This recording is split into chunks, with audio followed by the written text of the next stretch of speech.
할렐루야.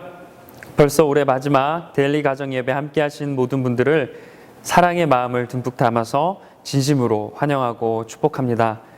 힘든 상황 속에서 믿음 잃지 않고 끝까지 하나님을 신뢰한 모든 분들에게 반드시 하나님의 회복의 길이 열리길 기도합니다. 하나님께서는 절대 우리들을 외면하지 않으시고 구원해 주심을 기억하면서 올 한 해를 기도로 마무리하시길 간절히 소망합니다.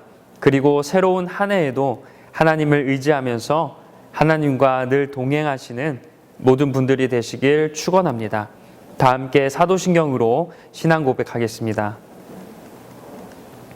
전능하사 천지를 만드신 하나님 아버지를 내가 믿사오며 그 외아들 우리 주 예수 그리스도를 믿사오니 이는 성령으로 잉태하사 동정녀 마리에게 나시고 본디오 빌라도에게 고난을 받으사 십자가에 못 박혀 죽으시고 장사한 지 사흘 만에 죽은 자 가운데서 다시 살아나시며 하늘에 오르사 전능하신 하나님 우편에 앉아 계시다가 저리로서 산자와 죽은 자를 심판하러 오시리라. 성령을 믿사오며 거룩한 공회와 성도가 서로 교통하는 것과 죄를 사하여 주시는 것과 몸이 다시 사는 것과 영원히 사는 것을 믿사옵나이다. 아멘. 이 시간 찬송가 299장 하나님 사랑은 다 함께 찬양하겠습니다.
오늘 하나님께서 우리에게 주시는 말씀은 시편 44편 26절의 말씀입니다.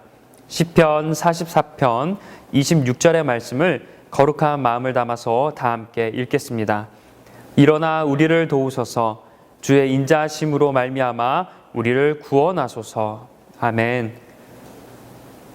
올해는 코로나로 인해 우리 모두 너무나 힘든 시간을 보냈습니다. 눈에 보이지 않는 바이러스로 인해서 우리의 삶은 눈에 띄게 변화되었고 또 무너졌습니다. 코로나로 힘들었던 2020년 쉽게 잊지 못할 것 같습니다.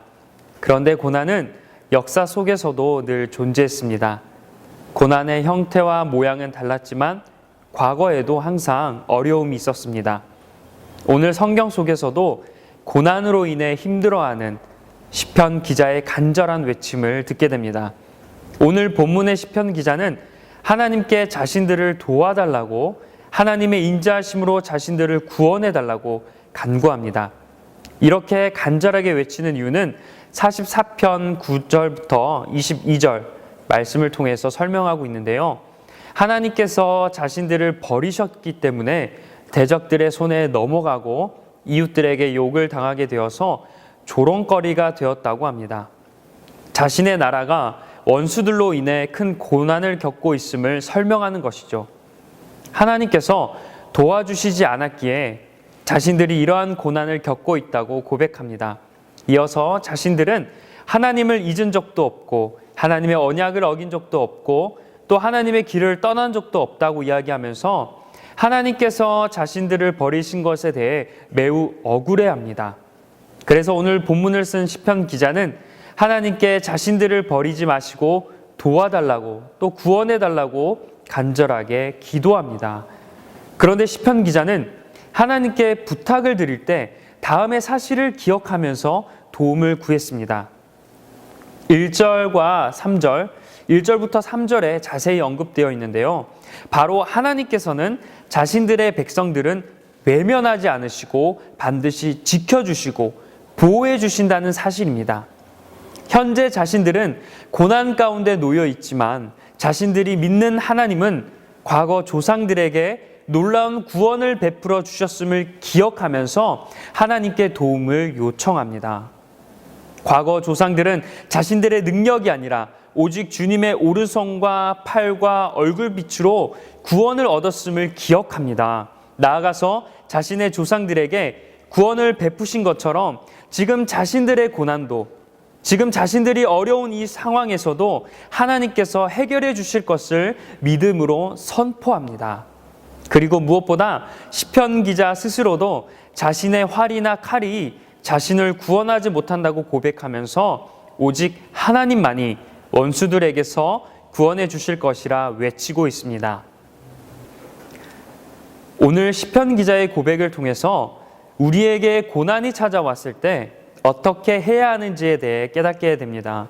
우리는 오로지 하나님만이 우리를 고난에서 건져주실 수 있음을 믿음으로 선포해야 합니다. 고난 앞에 무너지는 것이 아니라 하나님께 간절히 기도해야 합니다. 그리고 기도도 단순한 기도가 아닙니다. 지난 과거에 하나님께서 우리에게 베풀어 주셨던 것처럼 하나님의 은혜를 기억하면서 비록 지금은 고난을 겪지만 하나님께서 반드시 우리를 구원해 주심을 믿음으로 기도해야 합니다. 자신의 힘과 능력으로 이 문제를 해결하기 위해 노력하지 않고 우리의 모든 것은 하나님께 달려 있음을 믿고 하나님께 간구해야 합니다. 2020년을 마무리하고 또 21년 새해를 맞이하는 오늘 하나님께서는 고난을 겪는 우리들에게 어떻게 해야 할지에 대한 지혜의 말씀을 주십니다. 우리는 하나님의 선택받은 자녀이므로 하나님은 절대 우리를 버리시지 않을 줄 믿습니다. 우리의 고난과 역경을 하나님께서 반드시 해결해 주실 줄 믿습니다. 우리에게 필요한 자세는 두려워하고 놀라는 것이 아니라 의심하지 않고 하나님의 능력을 신뢰하며 하나님의 도우심을 간절히 구하는 것일 줄 믿습니다. 이 믿음으로 올 한 해를 마무리하시길 간절히 소망합니다. 힘들고 어려운 시간 살아가시느라 또 살아내시느라 정말 수고하셨습니다. 한 해를 마무리하는 오늘 수고한 스스로에게 고생했다고, 무엇보다 믿음을 잃지 않았기에 대단했다고 한번 격려해 보았으면 좋겠습니다. 그리고 새해에는 하나님으로 인해 회복을 경험하여 기쁨의 노래가 가득하길 소망합니다. 기도하겠습니다. 사랑의 하나님, 오늘 말씀을 통해서 고난을 대처하는 자세에 대해 깨닫게 해주시니 감사합니다. 하나님, 오늘 말씀에서 시편 기자는 자신의 고난을 어떻게 해야 될지 그것에 대해서 너무나 잘 알고 있었습니다. 바로 하나님께 도움을 구하는 것이었습니다. 하나님, 이 말씀이 오늘날 우리에게 더 가슴 깊이 와닿는 이유는 바로 우리가 현재 고난을 겪고 있기 때문입니다. 하나님, 시편 기자가 고난의 상황 속에서 하나님께 간절히 외쳤고 자신의 칼과 능력이 아닌 하나님을 의지했던 것을 기억하면서 우리가 이 어려운 시기를 나의 힘과 능력으로 해결하려고 노력하는 것이 아니라 하나님의 능력으로, 하나님의 오른팔로, 하나님의 능력으로 우리가 이겨낼 수 있도록 주님, 하나님을 바라보게 하여 주옵소서. 그리고 하나님, 새해에는 하나님의 능력으로 말미암아 우리의 삶이 회복되고 변화되어서 지금은 우리가 힘들지라도 승리를 주시는 하나님으로 말미암아 우리에게 기쁨의 노래가 가득하게 주님 도와주옵소서. 모든 말씀 예수님의 이름으로 기도합니다. 아멘. 주기도문 하시겠습니다. 하늘에 계신 우리 아버지여, 이름이 거룩히 여김을 받으시오며 나라가 임하시오며 뜻이 하늘에서 이루어진 것 같이 땅에서도 이루어지이다. 오늘 우리에게 일용할 양식을 주시옵고 우리가 우리에게 죄 지은 자를 사하여 준 것 같이 우리 죄를 사하여 주시옵고 우리를 시험에 들게 하지 마시옵고 다만 악에서 구하시옵소서. 나라와 권세와 영광이 아버지께 영원히 있사옵나이다. 아멘. 다 함께 말씀을 기억하며 결단하길 원합니다. 우리의 고난과 어려움은 오로지 하나님만이 해결해 주실 줄 믿습니다. 여러분 각자의 힘든 점을 올해 마지막 이 시간에 하나님께 간절히 기도하면서 위로해 주시는 하나님, 또 능력을 주시는 하나님을 경험하시길 축원합니다. 그리고 내년을 위해서 또 가족들과 주변 이웃들을 위해서 따뜻하게 기도하며 한 해를 마무리하시길 소망합니다. 다 함께 기도하겠습니다.